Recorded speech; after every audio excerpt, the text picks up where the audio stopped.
नमस्कार दोस्तों, मैं आशा करता हूँ कि आप लोग सब अच्छे हैं। Contemporary issues in international relations वाली सीरीज़ में आपका स्वागत है। ये सीरीज़ इस महीने इसलिए चलाई गई क्योंकि इस महीने सुरक्षा नीति, विदेश नीति में हमारे पास ज़्यादा टॉपिक्स डिस्कस करने के नहीं थे। बट क्योंकि इस महीने काफ़ी टर्म्स एंड कॉन्सेप्ट्स न्यूज़ में रहे आईआर को लेके, तो कहीं न कहीं मैंने सोचा कि क्यों ना इन न्यूज़पेपर रिलेटेड टर्म्स के बारे में चर्चा की जाए, जिससे कि आपकी अंडरस्टैंडिंग बेटर हो। आपको इस सीरीज़ में कोई नोट्स नहीं बनाने दोस्तों, सिर्फ़ इन टर्म्स एंड कॉन्सेप्ट्स को छोटे-छोटे वीडियोज़ में जो मैं आपके साथ डिस्कस कर रहा हूँ, इनको सुनिए ध्यान से, कॉन्सेप्ट को ऑब्ज़र्व कीजिए, अपने मन में बिठा लीजिए। आज का टॉपिक है बड़ा important topic, transfer of technology doctrine in foreign policy. दोस्तों देखिए, इंडिया हमेशा से एक जब से आज़ाद हुआ, आर्म्स का एक इम्पोर्टर रहा है। हमने आर्म्स को सिर्फ़ इम्पोर्ट इसलिए किया क्योंकि हमारे पास जब ब्रिटिशर्स हमें छोड़ के गए, तो कहीं न कहीं एक तरीके से टेक्नोलॉजिकल बेस, स्किल्ड मैनपावर और रिसोर्स तीनों चीज़ों की कमी थी। अब इन तीनों चीज़ों की कमी होने के कारण क्या हुआ कि कहीं न कहीं हम लोग एक तरीके से इंडिजिनस डिफेंस प्रोडक्शन नहीं कर पाए। पर हमारी सुरक्षा को कहीं न कहीं बार-बार हार्म किया जाता था। इंडिया की सिक्योरिटी को थ्रेटन किया जाता था डिफरेंट एक्सटर्नल एक्टर्स और नॉन स्टेट एक्टर्स के तहत। तो कहीं न कहीं हमारे को एक तरीके से डिफेंस के टेक्नोलॉजीज़ और टूल्स चाहिए थे। अब क्या हुआ, पहले तो हम लोग एक इनिशियली जब हम लोग आज़ाद हुए उसके बाद कई सालों तक हम लोगों ने एक बायर सेलर रिलेशनशिप रखा कि भाई रशिया है, रशिया से हमने बोला कि भाई देखिए आप एक बहुत बड़े सेलर हैं, हम बायर हैं, हमारे पास डिमांड है, आप प्लीज़ हमारे को ये प्रोडक्ट दे दीजिए। तो रशिया ने हमारी मदद करी, फिर धीरे-धीरे जब कोल्ड वॉर खत्म हुआ तो रशिया के साथ-साथ हम दूसरे प्लेयर्स को भी एक्सप्लोर करना शुरू कर बैठे। हम लोगों ने यूएस को देखा, इज़राइल को देखा, फ्रांस को देखा, तो बहुत सारी कंट्रीज़ ने हमारी एक तरीके से मदद करी। पर जैसे-जैसे हम लोग एक तरीके से अपनी डिफेंस इंडस्ट्री बढ़ाते गए, हमारे यहाँ पर एक नया थिंकिंग भी इवॉल्व होने लगा। अब वो थिंकिंग ये इवॉल्व होने लगी दोस्तों कि कहीं न कहीं 30-40 साल में हमने एक इंडिजिनस बेस बनाया। हमने स्किल्ड मैनपावर एक तरीके से पैदा करी। हम लोगों ने कहीं न कहीं इंस्टीट्यूशंस बनाए जो रिसर्च में गए। अब इंडिया को ये लगने लगा कि भई देखिए, अब हम बायर सेलर रिलेशनशिप सिर्फ़ नहीं चाहेंगे। अब हम चाहेंगे कि अगर किसी कंट्री से हम डिफेंस टेक्नोलॉजी खरीद रहे हैं, तो that country should also transfer the technology to us. अब देखिए, जब हम ट्रांसफ़र ऑफ टेक्नोलॉजी की बात करते हैं दोस्तों, तो ट्रांसफ़र ऑफ टेक्नोलॉजी में क्या होता है कि भई हम चाहते हैं कि जो दूसरी कंट्री है, वो हमें सिखाए कि किस तरीके से वो टेक्नोलॉजी का डेवलपमेंट होता है, क्या-क्या प्रोडक्शन लाइन में चीज़ों की रिक्वायरमेंट होती है, क्या-क्या मेंटेनेंस के लिए एक तरीके से पूरा इकोसिस्टम चाहिए होता है। तो यहाँ पर क्या होता है, एक तरीके से हैंड होल्डिंग की प्रोसेस इन्वॉल्व्ड होती है। अब आप इस हैंड होल्डिंग के प्रोसेस में दूसरे देश को, जिसको भी आप मदद कर रहे हैं, यानी कि जो कंट्री अगर फ्रांस है मान लीजिए, वो इंडिया को टेक्नोलॉजी ट्रांसफ़र कर रही है, तो कहीं न कहीं वो हमारे को डिफेंस प्रोडक्ट्स के designs, drawings, data software, codings, technical documents, materials इन सबको शेयर करेगी। ये हमें सिखाएगी कि देखिए ये चीज़ों का प्रयोग किया गया। आप समझने की कोशिश कीजिए, अब आपके मन में एक सवाल उठेगा कि अगर मान लीजिए हम फ्रांस को या रशिया को किसी को बोल रहे हैं टेक्नोलॉजी ट्रांसफ़र कीजिए, तो उसको क्या मोटिव है? उसका सबसे बड़ा मोटिव ये है कि वो अगर टेक्नोलॉजी ट्रांसफ़र करता है तो कहीं न कहीं दोनों देशों के बीच में ट्रस्ट बैठता है। दोस्तों, हर चीज़ लाइफ़ में पैसा नहीं होती। एक सबसे इम्पोर्टेंट डिप्लोमेसी का जो प्रिंसिपल होता है, that is the principle of trust. America जैसी कंट्री टेक्नोलॉजी ट्रांसफ़र में हमेशा रिलक्टेंट रहेगी, क्योंकि अमेरिका को ये लगता रहेगा कि नहीं यार, ट्रांज़ैक्शनल फ़ॉरेन पॉलिसी रखिए, मेरे पास देखिए मैं तो इनोवेटर हूँ ग्लोबल लेवल पे, मेरे पास प्रोडक्ट है, मैं तो बेचूँगा।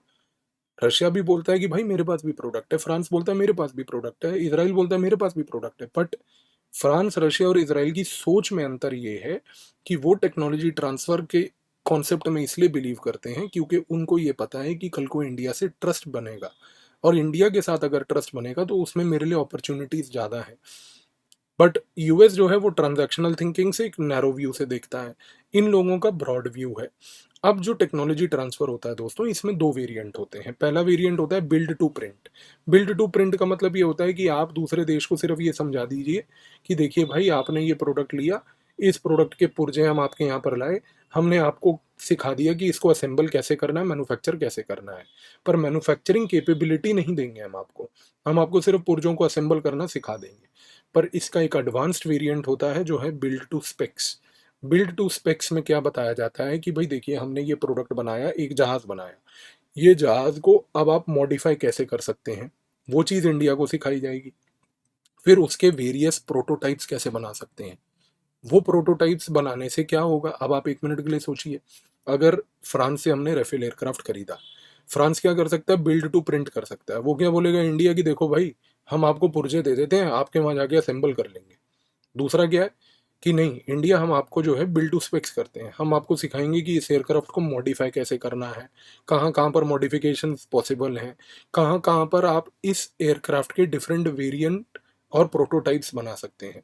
अब अगर फ्रांस ये हमें बता देगा बिल्ड टू स्पेक्स वाला, तो सोचिए 1 मिनट के लिए, कल को इंडिया प्रोटोटाइप मैन्युफैक्चरिंग करेगा, इंडिया का डिफेंस इंडिजिनस मैन्युफैक्चरिंग बढ़ेगी, इसकी वजह से फ्रांस को फायदा मिलेगा क्योंकि ये प्रोटोटाइप बनाने में फ्रांस मदद कर रहा है। तो कल को अगर इंडिया ये प्रोटोटाइप बना लेता है, तो ये प्रोटोटाइप बनाने के बाद क्या होगा दोस्तों, कि ये प्रोटोटाइप बनाने के बाद इंडिया इस तरीके के प्रोटोटाइप्स को पूरे वर्ल्ड में एक्सपोर्ट भी कर पाएगा। तो आप समझने की कोशिश कीजिए, इसीलिए मैंने आपको बोला था जब आप एक ब्रॉड व्यू रखते हैं तो दूसरे देश के साथ अपॉर्चुनिटीज मिलती हैं आपको। तो आज की डेट में इंडिया का एक्सपीरियंस क्या है, इंडिया का एक्सपीरियंस 3 स्टेज एक्सपीरियंस था। पहला बायर सेलर रिलेशनशिप रहा, फिर बायर सेलर रिलेशनशिप के बाद हमने टेक्नोलॉजी ट्रांसफर पे इंसिस्टेंस रखा, उस समय हमने बिल्ड टू प्रिंट की बात करी क्योंकि हमारे पास बेस छोटा था, कम था, तो हमने बिल्ड टू प्रिंट। बट आज की डेट में इंडिया अगर टेक्नोलॉजी ट्रांसफर की बात किसी भी कंट्री से करता है तो दोस्तों याद रखिएगा कि इंडिया बोलता है बिल्ड टू स्पेक्स। ये माइन्यूट डिटेल्स आपको न्यूज़पेपर्स में अक्सर कम मिलेंगी, पर जब हम किसी दो देशों के बीच में डिफेंस डील देखते हैं तो ध्यान दीजिएगा, it's less of buyer seller, it's probably built to print, but India prefers today built to specs because now we want ourselves to be positioned as a defense manufacturer. हम अपनी image को globally change करना चाह रहे हैं। तो I hope इस video से आपको ये एक थॉट प्रोसेस क्लियर हुआ होगा। तो दोस्तों अन अकेडमी पे जुड़िए, 170 टॉपर्स इन 2020, 178 टॉपर्स इन 2021, 2022 के 28 जुलाई से बैचेस स्टार्ट हो रहे हैं दोस्तों। अभी हमारे ये 2023 एग्जाम में आपको मदद करेंगे और इंग्लिश बाइलिंगुअल बैचेस दोनों हैं। PAVIAS कोड का प्रयोग कीजिए और इन बैचेस का लाभ लीजिए दोस्तों। 29 जुलाई तक अन अकेडमी की एक सब्सक्रिप्शन है, प्लस और आइकॉनिक दोनों पे 20% ऑफ चल रहा है। PAVIAS कोड का प्रयोग कीजिए, GS ऑप्शनल दोनों में ये सब्सक्रिप्शन वैलिड है।